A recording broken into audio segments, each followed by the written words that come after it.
What's up, What's sir? How are you?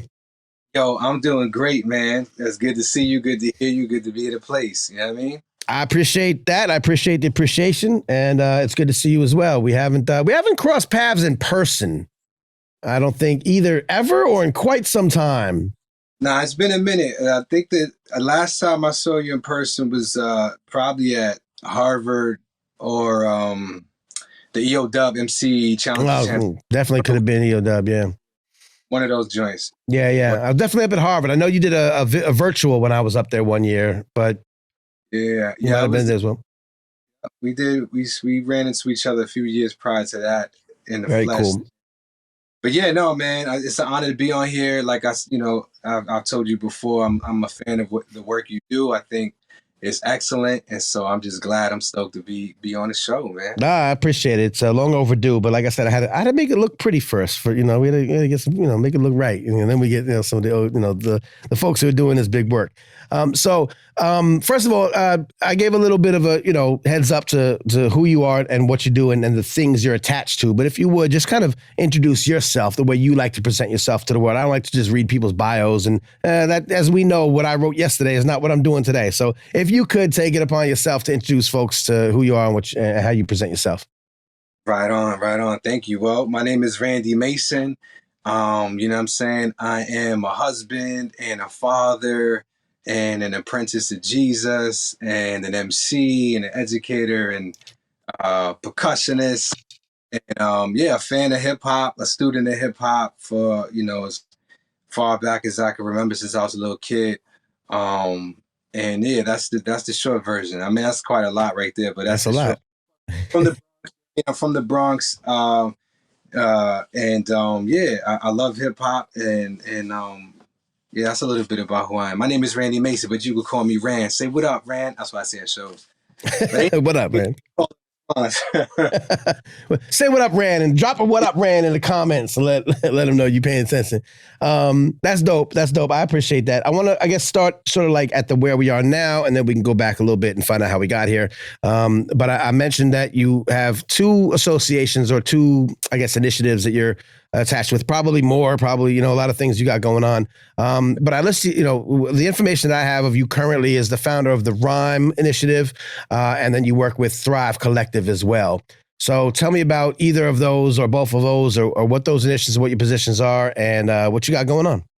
Yeah, absolutely. It's my pleasure to. So, Rhyme is a hip hop music and mentoring youth program that my wife and I started together around 2014, 2015.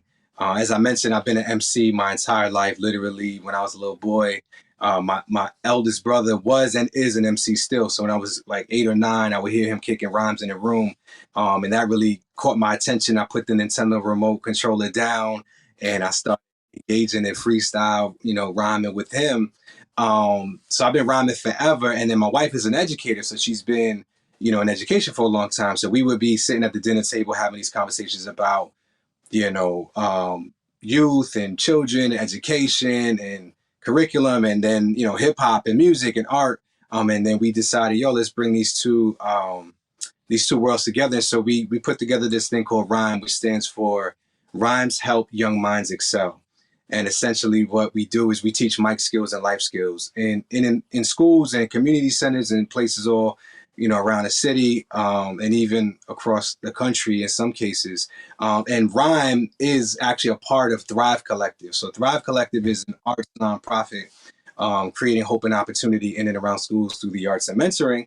And essentially, what went down was my wife and I were doing Rhyme for a little bit, kind of as a soloist. I was, a one man band. And I would keep hearing this name would keep coming up everywhere that I went. I'd be in schools and they're like, oh, do you know Jeremy Del Rio? He does a lot of arts and mentoring in schools. And I wasn't familiar with the brother at the time. Finally, we crossed paths. I saw that they were doing amazing, phenomenal work. And so we brought it together. And so Mm. Rhyme has been, so I've been with Thrive, I think about six years now. And so Rhyme is the hip hop music and mentoring program at Thrive. At Thrive, we also do a lot of murals, visual arts, arts festivals, mentoring, sports, all kind of stuff. So, um, yeah. Yeah. Yeah. Tell me what are the things that the ROM program like I guess what it looks like in practice, right? Like what are the, what are the what are the programs? What are the, actual things that you do? Who do you work with? This is young people. So we're talking about high school age. Is that about right? Yeah, so I'm gonna rewind just a little bit real quick. So Yeah. what I mentioned my wife's an educator, and that was a big part of the inspiration to do this. But additionally, there was I had a friend who, so I used to work in healthcare, right? So I've been rhyming all my life, but I had all kinds of different jobs, right? And so I was working in healthcare, and I had a friend who was an engineer at Downtown Records, which used to be part of Atlantic. And he called me one day and he was like, "Yo," and he's actually, if you'd be interested in doing me a favor, we have the Make-A-Wish Foundation is coming to the studio, and they have a young man who wants to write rhymes and record music and everything. He's like, I could do the production, I could do the recording, I could do all of that, but I can't help write rhymes and write. Right. Would you be down to do that? And I was like, sure, do it. And so I came through, and we worked together for like 2 or 3 days, and ended up, putting out, not putting out, but writing and creating from scratch. Like I think it was 3 or 4 songs that were all amazing. And I remember like thinking like the whole process from like freestyling to like notepad to in the booth, coaching, delivery, cadence, flow, syllables, all these things. And I remember thinking, yo, I kind of like this. Like this was a lot of fun, and it felt like it was effective. Like it worked. The young man would have spit bars galore. Coming from not having done that prior, and so that was also a big like indicator of, yo, I think I have a passion for this. I'm interested in this. I already knew that obviously I was in love with writing rhymes and doing hip hop. But As the idea of like coaching or being able to teach it in a way. like as a teaching artist, exactly. And so that was a big part of the impetus. And then so we started R.H.Y.M.E eventually. And so R.H.Y.M.E typically is like a semester long program embedded within a school, the school day and or after school. And we work with young people in elementary school, middle school, high school, and even college now, across the city. And as I mentioned, we teach mic skills and life skills, but it's all project-based learning. So essentially, students are working on a project, and that project is an original song that they write, that they record your song professionally. Either we take students on trips to recording studios that we have partnerships with, or we have our mobile studio that we bring into the school. And so the students write the song, record the song, they storyboard the music video, they film the music video, then we put it out on like our website, on YouTube, and the kids, go crazy with it and share it with all their people. And along the way, as they learn a lot, about not only about hip hop and like the craft of emceeing and the culture, but also, there's all of these, life applications and principles, transferable things like communication and, collaboration and setting a goal. Like, hey, all right, today's day one. Mhm. In June, we're going to have this big assembly where we debut your music video, your song. Like, how do we reverse engineer that? Like, where do we begin? And then, reminding them how that applies to other goals in life. Like, yo, I want to do X in a year or 6 months or 5 years or whatever it is. All right, where do I begin? What are the steps I need to take in order to get there? Who's the team, that we need to put in place? Because not all the kids are necessarily going to MC. Some are going to ghostwrite. Some are going to MC. Some are going to kind of like executive produce. Like, yo, you shouldn't say it that way. You should say it this way. Consultants. Cover art, right? There's all these aspects and components to the project, and so yeah, it's phenomenal work. I really, really do enjoy. Yeah, so yeah. Typically, it's about a semester long, and then we do all sorts of variations. We do intensives and summer camps and 1-day events, assemblies, things like that. Yeah. Yeah, that's dope, man. I love it. When certainly you might approach schools to, say, hey, we could offer this to your school. Schools can approach you. I just want to, for anyone who's like already like got their ears perked, they can come to Thrive Collective. This is a Thrive Collective thing now, right? So they come to the organization, they say, hey, this is something we would like to do. How does that logistically work out? Just for people who, we have educators in the room that are already like, yo, we need to talk. Right. talk. I mean, yeah, you can hit me up, you can email me, you can go to the website thrivecollective.org /R.H.Y.M.E if you're specifically interested in the R.H.Y.M.E hip hop music and mentoring program. Yeah, we make it work. Yeah. Yeah, we are in a bunch of schools all across the city, like I mentioned. That's elementary, middle, high school, and even college now. So it's been fun. So we have a team of MCs and teaching artists and mentors who facilitate, you know what I'm saying, programming in different schools Right. based on the schedule. Just New York, or do you said before, or kind of across the country a little bit now? Yeah, we've done some things out of state. Primarily, we're New York based, so we're in a lot of New York City schools. But yeah, we've done some things over the years, like in Cali, in Tennessee. I've been able to go to different spots. We'll be actually be back in Tennessee in April during spring break in Chattanooga. Oh yeah, okay, yeah. So Chattanooga got a nice little scene up there. They got a yearly summit. They got a hip hop summit happens every year. I've been involved with some of. I'm right down the block now. I'm in Atlanta. I did the thing that New Yorkers do, and I moved to Atlanta. But Chattanooga's got some things. yeah, it was really nice. I enjoyed it very much. Hit the theater, hit a jazz club, worked with the kids. We did some great work. It was a terrific time. So I'm looking forward to this time going.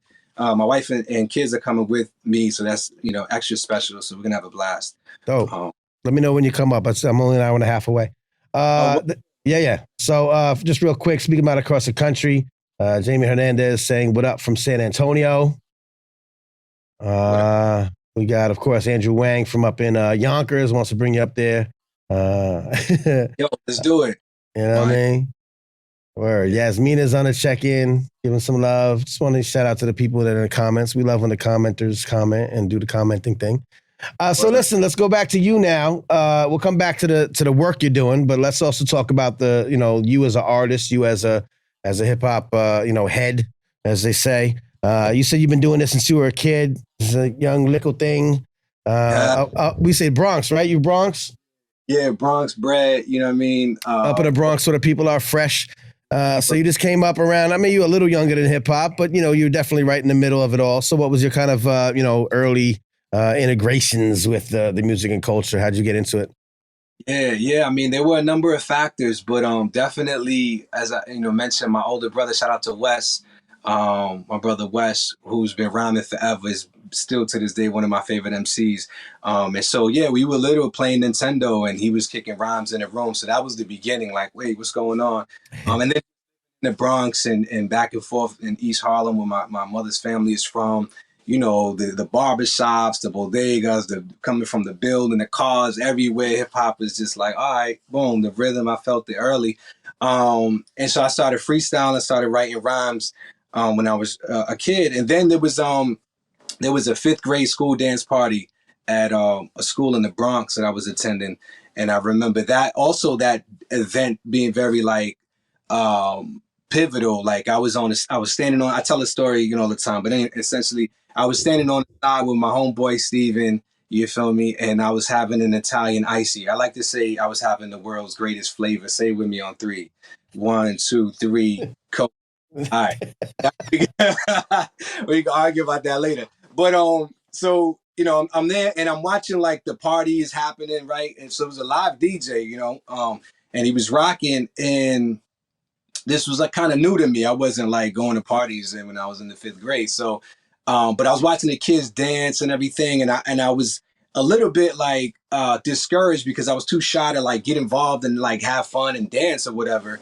So I was just kind of like on the side, just eyeing the situation.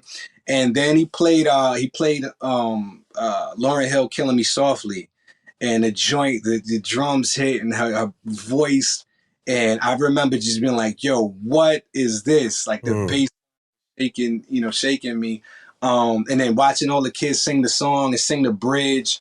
And I just whatever I felt in that moment, like I was no longer preoccupied with like self-consciousness or whatever.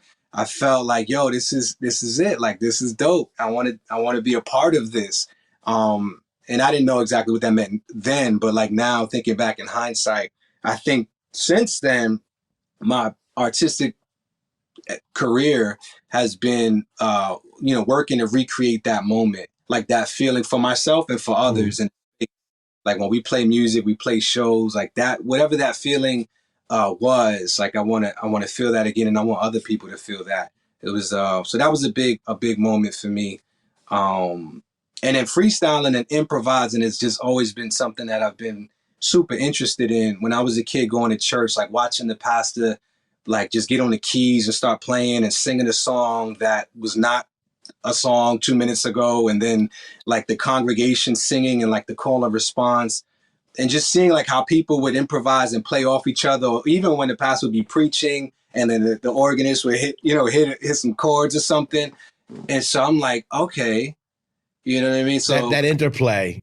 yeah, that interplay, I was very Mm. interested at a young age, and so I began to just do that all everywhere. I would sit on a bus and I would look at the names of all the stores on East Tremont Avenue, and I would just be trying to put them into rhymes. I would just be rhyming, like talking about ShopRite or whatever the stores.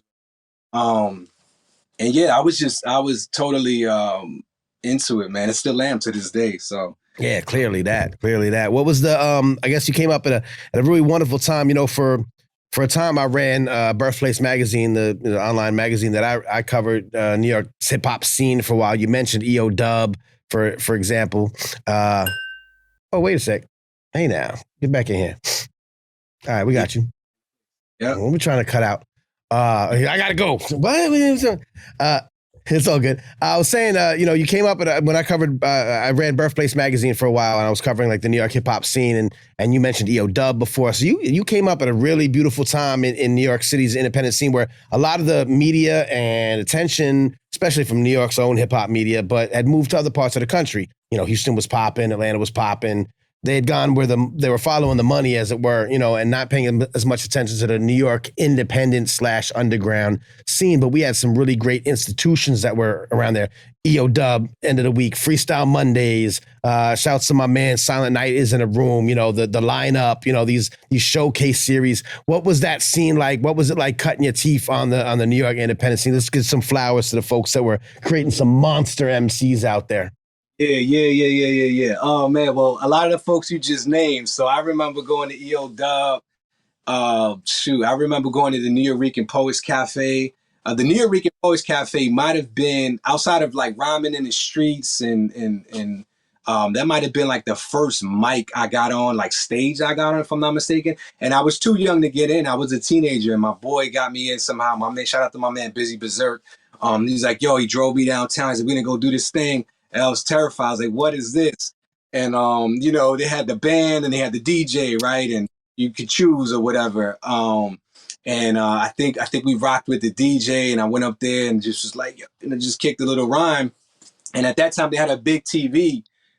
It was, if I'm not mistaken, it was opposite the stage, and you could see yourself on the TV while you was rhyming live on stage. And I was just like, yo, this is crazy. So yeah, that was, that opened the door, rocking at the New York Poets Cafe, rocking at EO Dub, with rest in peace Vice, and shout out to Yep. Chris, Pro, and all the people there. So those two spots were very big for me. Then I had a great mentor. I had this a brother named Busy Berserk, who I just mentioned, who used to be like, "Yo, make me battle cats." We would pull up in front of Lehman High School, and he'd be like, "Yo, get busy," and there'd be like 50 people out there, and we just be rhyming, freestyling, battling. Um, and then I used to rhyme on the train a lot, and I learned a lot rhyming on the train. That's one of my favorite places to rhyme. It's since like COVID, I haven't been on the back on the trains probably since before COVID, which is sad. But I've been thinking about it. You know what I mean? But obviously, with the changes, the world changed so much. But yeah, we used to rhyme on the train a lot. Me and my boy Akil Dasan, and that was just a great experience and like social experiment and like learning like people and like social cues and how to really connect with people, because nobody on the train came to see you rap, right? Nobody cares, right? But there's just this like this there's a way to connect with people, and it works once you learn it. And then once we figured it out, it was like it was magical. You know what I mean? It was spiritual. We'd be like, yo, I bet. You get on the train, everyone's like, oh, what's going on? Next thing you know, it's a full blown, like everyone's all about it. And so I learned a lot there. And yeah, just rhyming in the Bronx with my friends. I had a couple of friends who were MCs growing up, and we used to just rhyme for hours. My brother, shout out to my brother Eric Mason, who was our resident beatboxer. So he would beatbox forever. And yeah, I got used to getting in a lot of trouble in school for rhyming. When I was coming up, for breaking. We would be breaking in the hallways. We would be tagging up, doing graffiti, and freestyling and having ciphers. And I used to get into a lot of trouble. I was very distracted. I just wanted to write rhymes and daydream and think about, art essentially. And there wasn't much space for that in the schools that I attended. And that kind of had a negative, depending on how you look at it, actually. But Right. academic negative effect because it pushed me further away from the school system, deeper into the where there was a place and a space for this thing that I was learning and discovering this art, of rhyming. So yeah, that's that. As I say, put a bad taste in your mouth school wise because school doesn't typically welcome or open their arms to these things. They want you to leave it at the door. They want you to put all that crap away. And it's like, well, this is actually me expressing myself as a creative human being, and it's part of who I am, blah, blah, blah. So that brings it back around to kind of what we're doing now. So tell me about your wife. Tell me about your, her educational background and how she, is she a hip hop head, or were you like, hey, where did this magical connection happen between the two of y'all? Yeah. Yo, shout out to my wife, Marina. She's phenomenal. She's amazing. And yeah, we grew up together. We were actually neighbors. We were kids. We grew up together playing manhunt, kick the can, Nice. all that kind of thing. At the time, we were just kids, and then life took us in separate directions. Eventually, we came back together, started dating, and then got married. But yeah, she's been educator for a lot of years, from a classroom teacher to a curriculum, like director of curriculum at a charter school in the South Bronx. And yeah, like a reading specialist. And so essentially was in an elementary school setting for a lot of years. Yeah. He helped me like figure out, how to make this stuff make sense in a school setting or in the language of, principals or school districts, and, how to take what I was doing and put it in a curriculum format or lesson plan format. So she really helped me with a lot of that structure. And so we're a great team because she's nice at that, and I'm nice at what I do. Yeah. And then we're parents, and we're really passionate about children. So like that's why mentoring is a big part of what we do as well in the hip hop program is because I'm a father. We have 6 kids. You know what I mean? Shout out to all the Mason tribe, we call them. I understand. I got 6 myself, so I understand. Oh, no way, I didn't know that. Yes, sir. Yes, sir. Oh, it's rare that I meet somebody who's, you know what I mean? Because it's crazy, but yes. Yeah. Right. So, wait, I lost you, bro. We're talking about Randy Mason. Technical difficulties. It's probably one of the kids pulling out a wire or doing something crazy. Randy Mason is a recording artist. I misspelled the whole thing. God dang it. Look at my banner. It says recording artists. God, you'd think I was as amateur hour over here. He's a recording artist. One person can't be a recording artists, plural. It's ridiculous. The founder of the R.H.Y.M.E initiative, down with the Thrive Collective. We're trying to get his connection back connected.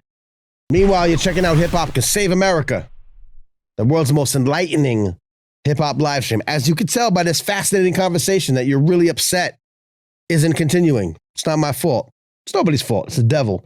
It's the devil trying to keep us all from learning about how good hip hop can save America. Isn't that crazy? We're here every Monday night live. I don't know how we're doing it, but we're doing it 9 p.m. Eastern live. We're on YouTube, hiphopcansaveamerica.com/watch. If you're watching somewhere else, a couple of you are, I can see. Please go to hiphopcansaveamerica.com/watch watch. That'll take you to the YouTube page right now. If you're watching this anywhere, give us a like, give us a thumbs up, share this video, let people know what we're doing over here so we can keep doing what we're doing, how we're doing it, how we're doing it. Yeah, you back? Yo, check. What's going on? I blamed it on the children. Yeah, it was right on time. It was right on cue. We talk about fatherhood, and the phone cuts off. So he's like, I got 19 children. I'm like, yeah, it's fine. It's probably one of them. So, because that's. By the way, I gotta go. Yeah, someone's like, Daddy, you talking about me? And it's like he pulls the wire out the internet. You know how it goes, man. Oh, I know how it goes.